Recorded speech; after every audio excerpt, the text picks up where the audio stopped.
ഇന്നത്തെ നമ്മുടെ ഈ ചർച്ചയിലേക്ക് എല്ലാവർക്കും സ്വാഗതം. ഈ ചർച്ച തുടങ്ങുന്നതിന് മുൻപ് നിങ്ങൾ ഈ ചാനൽ ലൈക്ക് ചെയ്യാനും ഷെയർ ചെയ്യാനും സബ്സ്ക്രൈബ് ചെയ്യാനും മറക്കരുത്. നിങ്ങളുടെ പിന്തുണ ഞങ്ങൾക്ക് വളരെ പ്രധാനപ്പെട്ടതാണ്. അപ്പോൾ ശരി, നമുക്ക് വിഷയത്തിലേക്ക് കടക്കാം.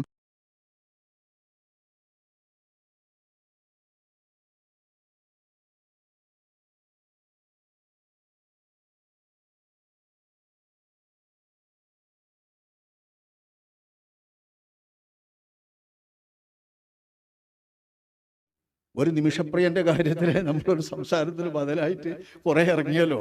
ആ ഇറങ്ങി കിളിപ്പുകൾ നോക്കി ജലാലൈനിന്റെ അപ്പുറമുള്ള ഭാഗത്തിട്ട് നടുഭാഗം ഒഴിവാക്കുക വായിക്കുമ്പോൾ. മറ്റ് കിതാബുകളിലെ അപ്പുറം ഒഴിവാക്കും. അതിന്റെ അപ്പുറത്തോ നോക്കിയാൽ ഇതിന്റെ അപ്പുറം കാണും. ആ ഭാഗങ്ങൾ ഒഴിവാക്കിയിട്ട് വായിക്കുക. ഇത് സൂത്രമാണല്ലോ, അറിഞ്ഞുകൊണ്ടാണല്ലോ, വായിക്കാൻ തിരിയുന്നവരാണല്ലോ ഇത് കട്ട് ചെയ്യുക. അല്ലാതെ വായിച്ചോലോ. സത്യം തന്നെ പറയണ സാധുക്കളാണ് വെച്ചാൽ അങ്ങനെ വായിക്കോളാം. അങ്ങനെ സാധുക്കളല്ല ഇതൊന്നും, നല്ല വാദുകൾ തന്നെയാണ്.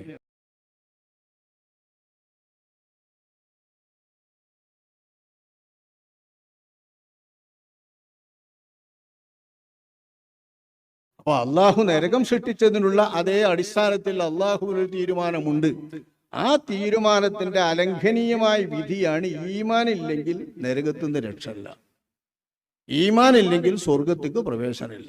ഇതിലാരും ഒന്നും നോക്കണ്ട. ഒരു മതസൗഹാർദ്ദമോ ഒരു മതേതരത്വമോ ഒരു മാനവികതയോ ഈ വിശ്വാസത്തിൽ നിന്ന് നമ്മെ തിരിക്കാൻ പാടില്ല. അങ്ങനെ വഴിതെറ്റിപ്പോകുന്ന ഒരു കാലമാണ് ഈ കാലം. അത് നമ്മൾ ശ്രദ്ധിക്കണം. ആരെങ്കിലും ഒന്നോ രണ്ടോ ആള് പറയുന്നതല്ല. ഒന്നോ രണ്ടോ ആള് പറഞ്ഞതിന് മെജോറിറ്റി കൂടി വലിയ ആൾക്കാരാ പറഞ്ഞു കൊടുത്തത്. സ്വന്തം സഹോദരനോട് മാപ്പ് നൽകേണ്ടതും സ്വന്തം സഹോദരനോട് ഇഷ്ടം പോലെ പെരുമാറേണ്ടതുമായ വാചകങ്ങൾ ഹദീസിൽ വന്നതൊക്കെ എല്ലാവരോടും അവർ സഹോദരന്മാരാണ് എന്ന മതേതരത്തിന്റെ ഭാഷയിൽ വലിയ വമ്പന്മാരായ പണ്ഡിതന്മാർ പറഞ്ഞുകൊണ്ടിരിക്കുകയും ഹദീസുകൾ ഉദ്ധരിച്ചുകൊണ്ടിരിക്കുകയും ചെയ്യുന്ന കാലം. നമ്മളൊന്ന് ആലോചിക്കേണ്ട കാലമാണിത്. ഇത്തരം കാലത്ത് ആരാണ് സഹോദരൻ, ആരാണ് ഹദീസ് ഉദ്ധരിക്കപ്പെടുന്ന സഹോദരൻ, ആരാണ് സഹോദരന്മാരല്ലാത്തവർ, ആരാണ് റഹ്മത്ത് അർഹിക്കുന്നവർ, ആരാണ് ശിദ്ദത്ത് അർഹിക്കുന്നവർ? മുഹമ്മദ് റസൂലുള്ളാഹ് വല്ലദീന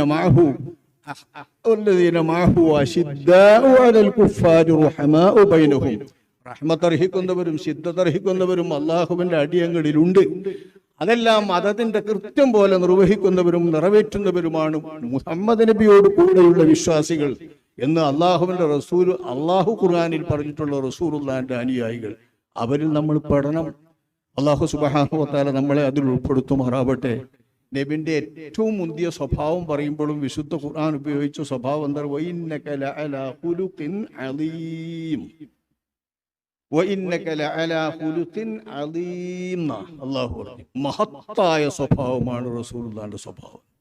സാധാരണഗതിയിൽ സ്വഭാവത്തെ പറയുമ്പോൾ മാന്യമായ സ്വഭാവം എന്നാ പറയാ, കരീം അല്ലേ? അഹുൻ കരീം ഒബുനു അഹിൻ കരീം ആരു ഹൈറയെ അവിടുന്ന് ചെയ്യുള്ളൂ, കരീമാണല്ലോ. അങ്ങനെ കരീമായ സ്വഭാവം എന്ന് പറയേണ്ട സ്ഥാനത്ത് അള്ളാഹു അളീമായ സ്വഭാവം എന്ന് അള്ളാഹുവിന്റെ റസൂലിനെ കുറിച്ച് പറയാൻ കാരണം എന്തെന്ന് നമ്മളെ ഇമാമിയങ്ങൾ വളരെ വ്യക്തമായി വിവരിക്കുന്നുണ്ട്. മഹാനായ ഇബ്നു ഹജർ ഹൈതമി തങ്ങൾ അവർ വിവരിക്കുന്നുണ്ട് അലീം എന്ന് പറയാൻ കാരണം നബിയുടെ സ്വഭാവത്തിന് രണ്ട് മുഖമുണ്ട്. ഒന്ന് അള്ളാഹുവിന്റെ ഇന്തിഖാമിന്റെ മുഖം, മറ്റൊന്ന് അള്ളാഹുവിന്റെ ഇൻആമിന്റെ മുഖം.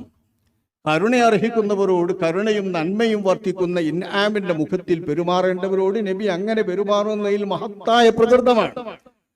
അതോടൊപ്പം ശിക്ഷ അർഹിക്കുന്നവരോടും ക്രൂരത അർഹിക്കുന്നവരോടും ഗൗരവം അർഹിക്കുന്നവരോടും അതേവിധം പെരുമാറുന്നതിൽ അള്ളാഹുവിന്റെ റസൂൽ അശദ്ദിഹിം വലബാ, കഠിനമായിട്ടുള്ള ഒലവുള്ളതായിരുന്നു അള്ളാഹുവിന്റെ റസൂൽ. അള്ളാഹുവിന്റെ മഹാരിമുകൾ പിച്ചു ചീന്തപ്പെട്ടാൽ എന്ന് നബി സല്ലല്ലാഹു അലൈഹി വസല്ലം തങ്ങളെ കുറിച്ച് പറഞ്ഞ സ്വഭാവത്തിന്റെ ആ മുഖം വെളിപ്പെടുത്താൻ അലീം എന്ന് പറഞ്ഞതാണ്.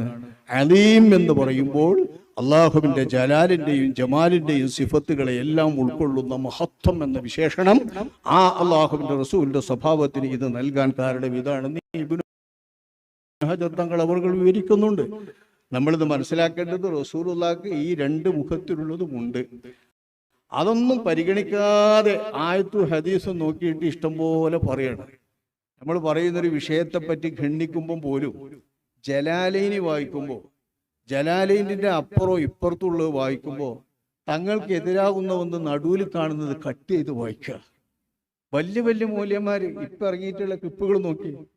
ഒരു നിമിഷപ്രിയന്റെ കാര്യത്തിൽ നമ്മളൊരു സംസാരത്തിന് ബദലായിട്ട് കുറെ ഇറങ്ങിയല്ലോ. ആ ഇറങ്ങിയ ക്ലിപ്പുകൾ നോക്കി. ജലാലൈനിന്റെ അപ്പുറമുള്ള ഭാഗത്തിട്ട് നടുഭാഗം ഒഴിവാക്കുക വായിക്കുമ്പോൾ. മറ്റ് കിതാബുകളിലെ അപ്പുറം ഒഴിവാക്കും. അതിന്റെ അപ്പുറത്തോ നോക്കിയാൽ ഇതിന്റെ അപ്പുറം കാണും. ആ ഭാഗങ്ങൾ ഒഴിവാക്കിയിട്ട് വായിക്കുക. ഇത് സൂത്രമാണല്ലോ, അറിഞ്ഞുകൊണ്ടാണല്ലോ, വായിക്കാൻ തിരിയുന്നവരാണല്ലോ ഇത് കട്ട് ചെയ്യുക. അല്ലാതെയാണ് ഈ വായിച്ചല്ലോ. സത്യം തന്നെ പറയണ സാധുക്കളാണ് വെച്ചാൽ അങ്ങനെ വായിക്കോളാം. അങ്ങനെ സാധുക്കളല്ല ഇതൊന്നും, നല്ല ലോതുകൾ തന്നെയാണ്. ഈ ലോതുകൾ അപ്പുറം കട്ട് ചെയ്തിട്ട് വായിക്കുകയാണ് ഇവിടെ. അങ്ങനെയുള്ള ഒരു കാലത്ത് വന്നാൽ എല്ലാവരും എല്ലാ അർത്ഥത്തിലും ഒരുപോലായി മാറും. മാവേലി നാടു വാണിയിടും കാലം തന്നെ ആ ഓണത്തിന്റെ ആൾക്കാരായിട്ട് നമ്മളൊക്കെ മാറും. അങ്ങനെയല്ല, മൂമിനും കാഫിറും തന്നെയാണ്. മോമിനീങ്ങൾക്ക് സ്വർഗവും കാഫിര്യങ്ങൾക്ക് നരകവും തന്നെയാണ്. ഇസ്ലാമിന്റെ അടിസ്ഥാനമാണിത്. ഈ വിശ്വാസമൊന്നും തകരാറിലാക്കാനോ നശിപ്പിക്കാനോ നമുക്ക് ആർക്കും പറ്റില്ല. ഉസ്താദവർക്ക് ദീർഘായുസ്സും ആഫിയത്തും തഖ്വയും ഹിമ്മത്തും വർദ്ധിപ്പിച്ച് ദീർഘകാലം നമ്മുടെ പ്രസ്ഥാനത്തിന് സമൂഹത്തിന് നേതൃത്വം കൊടുക്കാൻ അള്ളാഹു തൗഫീഖ് ചെയ്യുമാറാകട്ടെ. അങ്ങകലെ യമനിലുള്ള ഒരു സ്ത്രീ, ആ സ്ത്രീയെ കൊല്ലപ്പെടാൻ വേണ്ടി കോടതി വിധിച്ച് നേരെ തലേ ദിവസം ഉസ്താദവറുകൾ ഇടപെട്ട് ആ കൊലയിൽ നിന്ന് അവിടെ അത് നിർത്തി വെച്ചു. അപ്പൊ ചിലർക്ക് വല്ലാത്തൊരു വിഷമം, അത് കാന്തപുരം പറഞ്ഞിട്ടായി പോയല്ലോ എന്ന ഒരു വിഷമമുള്ളവർക്കൊക്കെ അള്ളാഹു മനസ്സ് നന്നാക്കി കൊടുക്കട്ടെ. അപ്പൊ ചിലരെ ചോദ്യം, കൊലയാളിയായ പെണ്ണിനെ അങ്ങനെ വെറുതെ വിടാൻ വേണ്ടി പണ്ഡിതന്മാര് ശുപാർശ ചെയ്യാമോ? കിതാബ് ഓതി പഠിക്കാത്തതിന് നമ്മളെന്താ ചെയ്യുക? അവർ ഓതി പഠിക്കണമെന്നാണ് നമുക്ക് പറയാനുള്ളത്. നബി സല്ലല്ലാഹു അലൈഹി വസല്ലം തങ്ങളുടെ മുന്നിൽ കേസ് വരുന്നു. അതേ സഹോദരനെ കൊന്നു എന്ന കേസ്. കൊലയാളി സമ്മതിക്കുന്നു. നബി സല്ലല്ലാഹു അലൈഹി വസല്ലം പകരം കൊല്ലാം എന്ന് വിധിക്കുന്നു. അങ്ങനെ വിധിച്ച് ആ വ്യക്തിയെ കൊല്ലാൻ വേണ്ടി കൊണ്ടുപോകുമ്പോ നബി സല്ലല്ലാഹു അലൈഹി വസല്ലം റെക്കമെൻഡ് ചെയ്യുന്നു, കൊല്ലാൻ കൊണ്ടുപോകുന്ന സഹോദരനോട് വിട്ടുവീഴ്ച ചെയ്തു കൊടുക്കൂ. വിധിച്ച നബിതങ്ങൾ തന്നെയാണ് വിട്ടുവീഴ്ച ചെയ്യാൻ വേണ്ടി അവിടുന്ന് റെക്കമെൻഡ് ചെയ്യുന്നത്. അപ്പോൾ ഹദീസിൽ കാണാം, അദ്ദേഹം അതിന് തയ്യാറായില്ല. അദ്ദേഹം നബിതങ്ങളുടെ റെക്കമെൻഡ് സ്വീകരിച്ചില്ല. അപ്പൊ നബിതങ്ങൾ എന്നാ കൊണ്ടുപോയിട്ട് കൊന്നോളൂ. പക്ഷേ അദ്ദേഹം തിരിഞ്ഞു പോകുമ്പോ നബിതങ്ങൾ പറയാണ്, ഫലമാവല്ല ഇൻഖതലഹു ഫഹുവ ഫിന്നാർ. നബിതങ്ങൾ പറയാണ്, എന്റെ റെക്കമെൻഡ് സ്വീകരിക്കാതെ അദ്ദേഹം ആ കൊലയാളിയെ കൊന്നാൽ അവൻ നരകത്തിലാണ്, കൊന്നവൻ നരകത്തിലാണ്. ഇതിനെ സംബന്ധിച്ച് ശാഫഈ മദ്ഹബിലെ ഏറ്റവും പ്രബലമായ തുഹ്ഫയിൽ ഈ ഹദീസ് ഉദ്ധരിച്ചുകൊണ്ട് പറയുന്നുണ്ട്, അവകാശമുണ്ട് കൊല്ലാൻ. ആർക്ക്? കൊല്ലപ്പെട്ടവരുടെ സഹോദരന്. പക്ഷേ അത് അവനവൻ ചെയ്യാൻ പറ്റൂല, കോടതി വിധിക്കണം. നബി തങ്ങളുടെ കോടതി അത് വിധിച്ചിട്ടുണ്ട്. അത് സമ്മതിച്ചതിന്റെ ശേഷമാണ് കൊലയാളി. പക്ഷേ നബിതങ്ങൾ ഒരു കാര്യം റെക്കമെൻഡ് പറഞ്ഞാൽ അത് സ്വീകരിക്കണ്ടേ? അത് സ്വീകരിക്കാത്ത വകയിലാണ് അദ്ദേഹം നരകത്തിൽ കിടക്കുമെന്ന് പറഞ്ഞത്. അല്ലാതെ അദ്ദേഹം ചെയ്യാത്തത് കൊണ്ടല്ല, ആ വിധിയെ ക്യാൻസൽ ചെയ്തതും അല്ല, മറിച്ച് നബിതങ്ങളെ റെക്കമെൻഡ് സ്വീകരിക്കണ്ടേ. അപ്പൊ നിങ്ങൾ നോക്കണം, ഭരണാധികാരിയായ നബിതങ്ങൾ തന്നെ വിട്ടുവീഴ്ച ചെയ്യാൻ വേണ്ടി റെക്കമെൻഡ് ചെയ്യുന്നു. ഇത് ശാഫഈ മദ്ഹബിലെ ഏറ്റവും പ്രബലമായ തുഹ്ഫയിൽ നമുക്ക് കാണാം. സുഹൃത്തുക്കളെ, അപ്പോൾ ആ നബിതങ്ങളെ പിന്തുടരുന്ന പണ്ഡിതന്മാർ എന്ത് കൊലയാളിയാണെങ്കിലും അവർക്കൊക്കെ റെക്കമെൻഡ് ചെയ്യും. അതാണ് യഥാർത്ഥ പണ്ഡിതന്മാരെന്ന് പറയുന്നത്. മഹാനായ ശൈഖുന ഉസ്താദ് അവറുകൾ അല്ലാഹു അവിടത്തേക്ക് ഇനിയും ഒരുപാട് കാലം ദീനിന്റെ ഖിദ്മത്തിൽ ദീർഘായുസ്സും ആഫിയത്തും നൽകി നമ്മെ അല്ലാഹു അനുഗ്രഹിക്കുമാറാകട്ടെ. നിങ്ങളെല്ലാവരും പ്രാർത്ഥിക്കണം. ഇൻഷാ അല്ലാഹ് സമസ്ത കേരള ജംഇയ്യത്തുൽ ഉലമയുടെ സെന്റിനറി നടക്കുകയാണ്.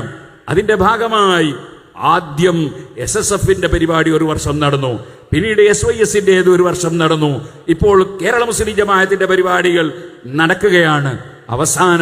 അതിന്റെ അവസാനം എന്ന നിലക്ക് കേരള യാത്രയുണ്ട്. ആ കേരള യാത്ര പഴയ യാത്ര പോലെയല്ല, ചെറിയ വ്യത്യാസമുണ്ട്. അതിൽ ഓരോ ജില്ലയിലും ഉസ്താദ് അവറുകൾ പങ്കെടുക്കണമെന്നാണ് ഞങ്ങൾ ആവശ്യപ്പെട്ടത്. ഉസ്താദ് ആരോഗ്യമുണ്ടെങ്കിൽ പങ്കെടുക്കുമെന്ന് പറഞ്ഞിട്ടുണ്ട്. നിങ്ങളൊക്കെ ദുആ ചെയ്യണം. എറണാകുളത്ത് ഉസ്താദിന് ആ പരിപാടിയിൽ നിന്ന് പ്രസംഗിക്കാൻ അല്ലാഹു തൗഫീഖ് നൽകട്ടെ. അതിനുവേണ്ടി ദുആ ചെയ്യണം. അങ്ങനെ അത് കഴിയുന്നതോടുകൂടി സമസ്ത കേരള ജമിയത്തുലമയുടെ സെന്റിനറിയുടെ പരിപാടി അതിന്റെ സമാപനത്തിലേക്ക് കടന്ന് അതിമഹത്തായ മഹാസമ്മേളനത്തോടുകൂടി അത് നമുക്ക് സമാപിക്കേണ്ടതുണ്ട്. എല്ലാവരും നല്ല ആവേശത്തോടെ, നല്ല മനക്കരുത്തോടെ, നമ്മുടെ സംഘടന അതിവിടെ ഇല്ലായിരുന്നുവെങ്കിൽ, ഞാൻ പറയട്ടെ, എന്തേ SYS ഇല്ലെങ്കിൽ പ്രശ്നം, എന്താണ് മുസ്ലിം ജമാഅത്തില്ലെങ്കിൽ പ്രശ്നം? ചിലർക്ക് അങ്ങനെ ഒരു സംശയമാണ്, ഈ സംഘടനയുടെ ആവശ്യം എന്താണ്?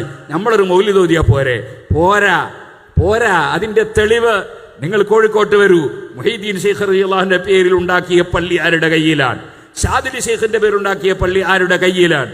എന്തിനധികം പറയണം, ബഹുമാനപ്പെട്ട മർഹൂം കണ്യത്ത് ഉസ്താദ് ദർസ് നടത്തിയ മർഹൂം ഖുതുബി മുഹമ്മദ് മുസ്ലിയാൻ നവറല്ലാഹു മർഖദഹുമാ, നമ്മുടെ ഗുരുനാഥന്മാര് ക്ലാസ് എടുത്ത അതേ വാഴക്കാട്ട് ദാറുൽ ഉലൂം ഇപ്പോൾ ആരുടെ കയ്യിലാണ്?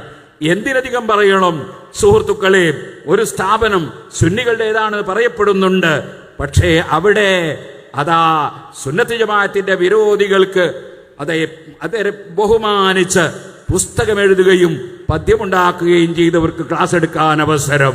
സുന്നത്ത് ജമാഅത്ത് പറഞ്ഞവർക്ക് പടിക്ക് പുറത്ത് ഈ ഒരു രൂപം എന്തുകൊണ്ടുണ്ടായി എന്നത് നിങ്ങൾ ആലോചിക്കണം. ഇനി ഞാൻ പറയട്ടെ, ഈ എറണാകുളത്ത് ഈ അടുത്ത കാലം വരെ സുന്നത്ത് ജമാഅത്തിന്റെ കൈവശത്തിൽ നിന്ന് കുറച്ച് കാലം മറ്റു ചിലർ കയറിക്കൂടി നഷ്ടപ്പെടുത്തിയ പള്ളിയിൽ ഇന്ന് ഉച്ചക്ക് നമ്മൾ മൗലിദ് ഓതിയില്ലേ? അത് ഓതിയത് നമ്മുടെ സംഘടനയുള്ളത് കൊണ്ടാണ്. സംഘടന ഇല്ലായിരുന്നുവെങ്കിൽ ആ പള്ളി ഇന്നും നമ്മുടെ കയ്യിൽ ഉണ്ടാവില്ല. നമ്മളെ പള്ളി കിട്ടിയിട്ട് എന്താ നമ്മൾ അടവ് കൊടുക്കാനാ? അല്ല, ജുമാ സഹീഹാവൂല. മലയാളത്തിൽ ഖുത്ബ ഓതും, അപ്പൊ ജുമാ സഹീഹാവൂല. അപ്പൊ അള്ളാന്റെ റസൂല് പഠിപ്പിച്ച ജുമാ ബാത്തുലാക്കും. നബിയും സഹാബത്തും പഠിപ്പിച്ച തറാവീഹിന്റെ എണ്ണം ചുരുക്കി നടപ്പാക്കും. നബിയും സഹാബത്തും പഠിപ്പിച്ചത് മുഴുവനും ഇവിടെ നിർമാർജനം ചെയ്യും. ഇവിടെ നബി സല്ലല്ലാഹു അലൈഹി വസല്ലം സഹാബത്തും കഠിനാധ്വാനം ചെയ്ത് പഠിപ്പിച്ച ദീൻ ഇവിടെ നിലനിൽക്കണമെങ്കിൽ അത് നിലനിർത്തുന്ന ഒരു ടീം ഉണ്ടാകണം.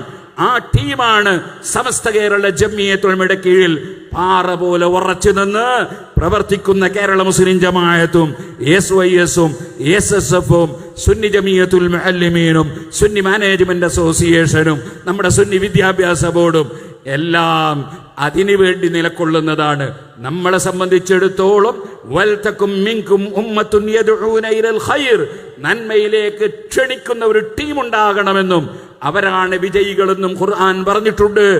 ആ വിജയികൾ സുന്നത്ത് ജമാഅത്തിന്റെ സംഘടനാ പ്രവർത്തകരും നേതാക്കളുമാണ്. അതിനാൽ ഞാൻ ഉണർത്തട്ടെ, സംഘടന അത് ഏറ്റവും ഉയർത്തിപ്പിടിച്ച് സംഘടനയുടെ കീഴിൽ നമ്മുടെ പ്രവർത്തനങ്ങളെല്ലാം സജീവമായി നടക്കണം. സമസ്ത കേരള ജമിയത്തുലമയുടെ സെന്റിനറി വമ്പിച്ച വിജയമാക്കാൻ ഏറ്റവും മുമ്പിൽ ഉണ്ടാകേണ്ടത് 1989 നമ്മുടെ പ്രസ്ഥാനത്തിന് ഭീഷണി നേരിട്ടപ്പോ മഹാനായ SK തങ്ങളവരുടെ നേതൃത്വത്തിൽ നമ്മുടെ അഹമ്മദ് കുട്ടി ഹാജി അള്ളാഹു അടുത്തേക്ക് ദീർഘായുസും ആഫിയത്തും കൊടുക്കട്ടെ, അങ്ങനെയുള്ള ഉമറാക്കളെ നേതൃത്വത്തിൽ ഇവിടെ 1989 സുന്നത്ത് ജമാഅത്ത് നിലനിർത്താൻ വേണ്ടി നെഞ്ഞി വിരിച്ച് വളരെ സുശക്തമായി പ്രവർത്തിച്ച പാരമ്പര്യമുള്ളവരാണ് എറണാകുളത്തെ സുന്നി മക്കൾ. അത് നിങ്ങളെന്നും നിലനിർത്തണമെന്ന് നിങ്ങളോട് ഉണർത്തി ഞാൻ എൻ്റെ വാക്കുകൾ നിർത്തുന്നു. അല്ലാഹു സുബ്ഹാനഹു വ തആല നമ്മുടെ പ്രസ്ഥാനത്തെ ശക്തിപ്പെടുത്തി തെരുമാറാകട്ടെ. നമ്മുടെ പ്രസ്ഥാനത്തെയോ സംഘടനയെയോ സ്ഥാപനങ്ങളെയോ തെറ്റിദ്ധരിച്ച നല്ലവരായ ജനങ്ങൾ ആരെങ്കിലും ഉണ്ടെങ്കിൽ അവരുടെ തെറ്റിദ്ധാരണ അല്ലാഹു തിരുത്തി തരട്ടെ. ഒരു വ്യക്തിയെയും ആരെയും തെറ്റിദ്ധരിക്കാതെ വളരെ ക്ലിയറായ മനസ്സോടുകൂടി ജീവിക്കാൻ അള്ളാഹു നമുക്കും തൗഫീഖ് നൽകുമാറാകട്ടെ.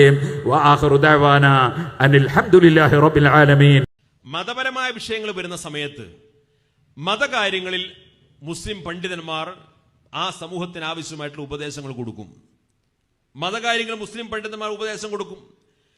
അപ്പൊ മതപരമായ കാര്യങ്ങളിൽ പണ്ഡിതന്മാർ സമുദായത്തിന് ആവശ്യമായ ഉപദേശങ്ങൾ കൊടുക്കുമെങ്കിൽ ആ ഉപദേശത്തെ ഉൾക്കൊള്ളാൻ കഴിയാത്ത ആളുകൾ അതിനെ പരിഹസിക്കേണ്ട ആവശ്യമില്ല. അതിന് സമസ്തയുടെ കാര്യത്തിൽ മാത്രമല്ല, മുസ്ലിം സമുദായത്തിന്റെ ഏത് വിഷയമാണെങ്കിലും മുസ്ലിം സമുദായത്തിൽ ഉത്തരവാദപ്പെട്ട പണ്ഡിതന്മാർ, അത് സമസ്തയുടെ പണ്ഡിതന്മാരാവാം, അല്ലാത്ത പണ്ഡിതന്മാരാവാം, ഇസ്ലാമിക വിശ്വാസവുമായി ബന്ധപ്പെട്ടുകൊണ്ട് ഇസ്ലാമിന്റെ വിധിവിലക്കുകൾ പറയാൻ ആ പണ്ഡിതന്മാർ ബാധ്യസ്ഥരാണ്. പണ്ഡിതന്മാർ അങ്ങനെ മതത്തിന്റെ വിധി പറഞ്ഞാൽ ആ വിധി സ്വീകരിക്കാൻ മതവിധി അംഗീകരിക്കുന്നവരെ ബാധ്യസ്ഥരുള്ളൂ. മതവിശ്വാസം ഇല്ലാത്ത ആളുകൾ അതിൽ കയറി അഭിപ്രായം പറയേണ്ട കാര്യമില്ല. മതവിശ്വാസം ഇല്ലാത്ത ആളുകൾ, മതവിരുദ്ധരായ ആളുകൾ, മതനിഷേധികൾ അതിൽ വെറുതെ കയറി അഭിപ്രായം പറയേണ്ട കാര്യമില്ല. അവർക്കതിൽ റോളില്ല. മതപണ്ഡിതന്മാർ ഉപദേശിക്കുന്നത് മതവിശ്വാസികളോടാണ്, മതനിഷേധികൾ ഉപദേശിക്കുന്നത് മതനിഷേധികളോടാണ്. അവരെ ഉപദേശിച്ചുകൊള്ളട്ടെ, സ്വീകരിച്ചുകൊള്ളട്ടെ.